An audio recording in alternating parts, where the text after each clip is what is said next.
That's the news. And thanks for stopping by. The Herd Lie News. We get to the halfway point in the season. One of the talking points today was the Rams crushed the New York Giants. And the Giants, I don't like to say they quit, but they were completely overwhelmed. It was a really bad look. And Ben McAdoo, Christine said earlier, do you bench Eli Manning? Maybe. And I'm like, I don't know if you do. Well, I had Terry Bradshaw on, and I asked him, listen, Eli Manning, would you bench Eli Manning? Absolutely not. No, I wouldn't bench him. I'd fire the coach, but I wouldn't bench the quarterback. Okay. He's lost his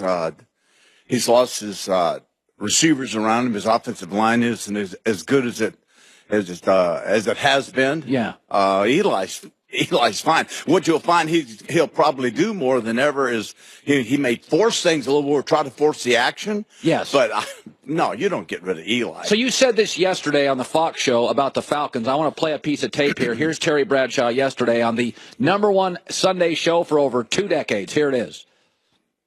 28-3. They have a lead in the Super Bowl. The point is, you have to start preparing mentally to get ready for training camp, to get ready for the regular season. They never had the right amount of time mentally to get themselves over that, and that's all there. There's nothing else to this. It's just that simple. I watched Atlanta yesterday, and part of me, Terry, on my football picks, I'm like, Atlanta's going to come back, Terry. This is the week they're going to pop. Right. And I watched them, and I'm like, yeah. I know, and I thought Carolina would win, and they did. But, yes, you're right. You don't. Of course, Howie turned to me the week before because this is an old story. And he said, well, you never lost the Super Bowl. I said, no, but I can understand. I've lost championship games, and I know how hard that hurt. And you never get over that. Atlanta, when you lose like they lost, you don't get over that. You got to go see a therapist. You got to spend a lot of time, and you will get by it. But I don't see their football team as a emotionally charged football team. You can't, you can't just turn it on. I know that doesn't make sense to a lot of folk who have been paid a lot of money. Absolutely. But that is an emotionally devastating loss, and you just don't get over it. Okay, so yesterday we're watching the Cowboys, and I said this. I like Alex Smith. I like him. But I made him my halftime MVP of the league. You did? Yes. That wasn't great. How stupid do I feel this morning? He's let me down. Plus, my wife is a Chiefs fan, and she's watching. Good morning, baby. How you doing? She's watching right now. Yeah, but you watched that yesterday. If you take out that one play at the end of the half, right. Terry, I got 3.5 hours. They didn't make a play. I got Kelsey, and I got Tyreek Hill, and I got Kareem Hunt, and I got Andy Reid. Yeah. It's time we just come to the Alex is a nice player. It's time we come to the conclusion that Dallas is pretty good. They are. They are. I mean, it's just so much is going on. I cannot figure it out. I stay away from the Chiefs game, but I would have picked Kansas City yesterday. As a matter of fact, a lot of guys on our set picked them to win that game. I picked Seattle. Seattle's not going to lose to Washington. Washington just lost to Dallas at home. They got to fly across the country and play Seattle, who's got a hot Russell Wilson. Come on, who are you kidding? Left tackle and they went in there and just pounded them. I mean, it was a low-scoring game and an exciting game down to the end. But is that quarterback going to get his money now in Washington? Did you see the comeback he made? I know, with Terry. A minute 24 left? Terry, come on. Here we go. Here we go. What, you don't like it? Terry, Cousins is not your guy? He's fine. Fine. Well, pay him his money. You would pay him $28 million. I paid him 43 already. I paid him 43 for franchising him 2 years in a row, $43 million. What are you going to pay him next year? You're going to pay him $34 million. No, so you got to sign him. No, at the point, I think you're right. I think the reality is. I know I'm right. I'm right here. You are right. I am right. What you don't want to be in this league is terrible and chaotic at quarterback. Replace him. What you going to get? You already tried Robert Griffin III. What are you going to get? I mean, he's earned it. You got to pay him. Just pay him. Write it off as a business expense. No big deal. Pay him his money. You know, it's funny. You didn't always have. I mean, this goes for a lot of people. Dan Marino and Jimmy Johnson had their issues. John Elway had his issue with Dan Reeves. Marino didn't want to run the ball. And your conversation about running is spot on. I believe in that because I came from that system where you build your defense and then you build that running game. And the running game keeps that offense on the field longer, okay? Right. Not the passing. Right. Do 1, 2, 3 touchdown passing, and you got a good defense and you wear them out, and that's how come the games get high, and that's why they stay close. But if you run that football 8, 10 times and you're killing that clock, and that good defense you have is over there, and they've gotten that, and then you give them the ball back. Passing, as Jimmy Johnson says, passing, you score throwing the football. You win the game running it.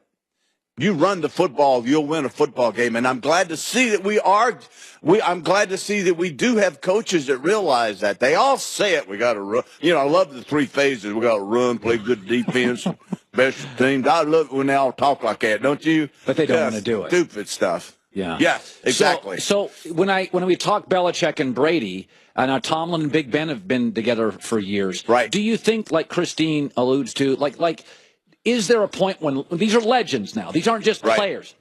Belichick's a legend. Tom's a legend. Are you surprised they don't annoy each other? Not at all.